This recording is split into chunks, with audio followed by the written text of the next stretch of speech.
It's a really exciting time if you're a swimmer. It's like when I saw the bags, the New Zealand Olympic team bags on Facebook, the photo they had of them all there. And it's like, I kind of try and describe it to kids as, imagine the Christmas present that you've always wanted, but you've been waiting 15 years for it, which is basically what Stephen's been doing since he was 8 or 9, and seeing me go to the Olympics and make my first New Zealand teams and having that dream himself. For 15 years, he's finally going to go over there and receive that present, open up that bag, see all of these awesome garments with the, obviously it's quite cool colours, black, white and silver, you can't go too wrong with that.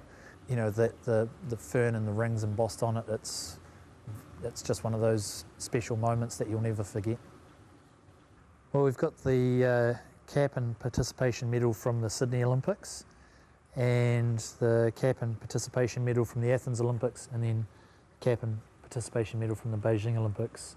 So we've got a few different styles there. This cap was actually one that was, it's probably not a Reebok cap, but it was branded by Reebok, who was the sponsor of the New Zealand team in 2000. And the Athens one, it's basically a company that we asked to do specific ones with no branding or anything like that on it.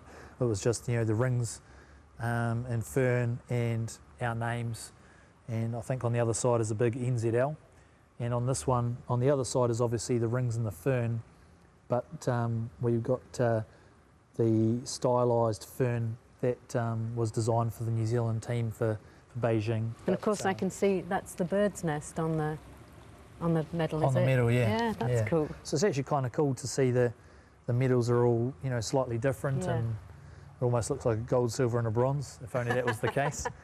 But yeah, just something really nice that my wife did for me. So yeah, it's very, very cool of her. Were your parents pushy? Did they push you towards the water, or was it just a family thing that you were always by the water? They were certainly, they were certainly committed to making sure that we learnt to swim. They were both swimmers and surf lifesavers, so they knew the importance of having the ability to be safer in the water, and so we were certainly encouraged to learn to swim. I'm not sure if any of us ever refused, but I'm sure we would have been told that whether you like it or not, you're going to learn to swim, and that's certainly my view with my son Connor, is he's going to learn to swim. Whether he decides he wants to take it any further, that's totally up to him. But I think, and so they weren't pushy. It was something that we enjoyed as a family, so it was something that was a little bit more natural, and that we just had heaps of fun as a family, so it was not really a chore. Can you remember a time where you realised that you wanted to go to the Olympics, or did it just happen? When I was 6, I watched the 1984 Los Angeles Olympics and saw Ian Ferguson and Paul McDonald receive their gold medals, and heard the national anthem, and I got goosebumps on my arms, and this is as a 6-year-old, and said to my babysitter, that's what I want to do. And my babysitter was actually one of my friends, one of my best friend's dads, and he was a psychologist for the bad boys school just out on the outskirts of town, and he must have, it was uncanny, he always believed that I would go. So he was there when I said it, and he always believed that I'd make it. I always had the dream to go. At that stage I was such a terrible swimmer that it was not surprising when I told my mum and dad. They were like, oh, that's nice, pat me on the head and that kind of thing. And looking back, the footage of me swimming as a youngster, I teach kids that are much, much superior swimmers than I ever was, but it was that desire.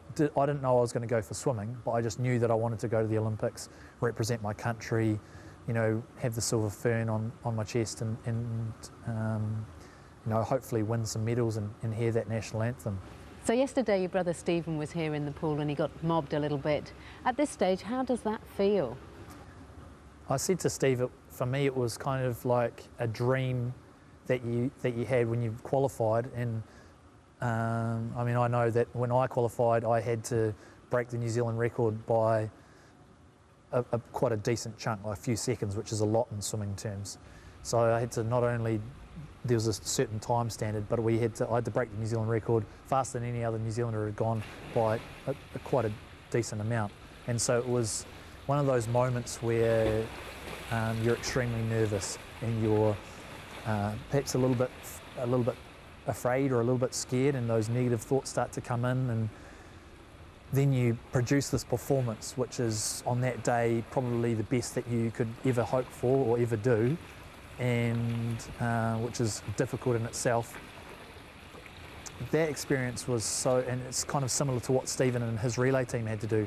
They did a 7-second record, yes, faster than any other New Zealand swim team had gone by a huge amount, and this is, that's including teams with the likes of Daniel Loader and Trent Bray in it, so it's some pretty elite company. Once you do that and then you realise, wow, I'm actually going to be going, it's almost like a dream that you can't picture in reality. You're kind of thinking, I'm actually going to be going, but you can't imagine it. You can't possibly imagine what it's going to be like. You're trying to always think about, and sometimes it's hard to go to sleep thinking about what it's going to be like. So the hardest part really when you're talking about an actual swimming race is kind of keeping all of that energy and saving it and not kind of running around like a headless chicken, just conserving for that race. So you expend those hundreds and thousands of hours of training for that, for Stephen, 1 minute and 47 seconds hopefully of effort.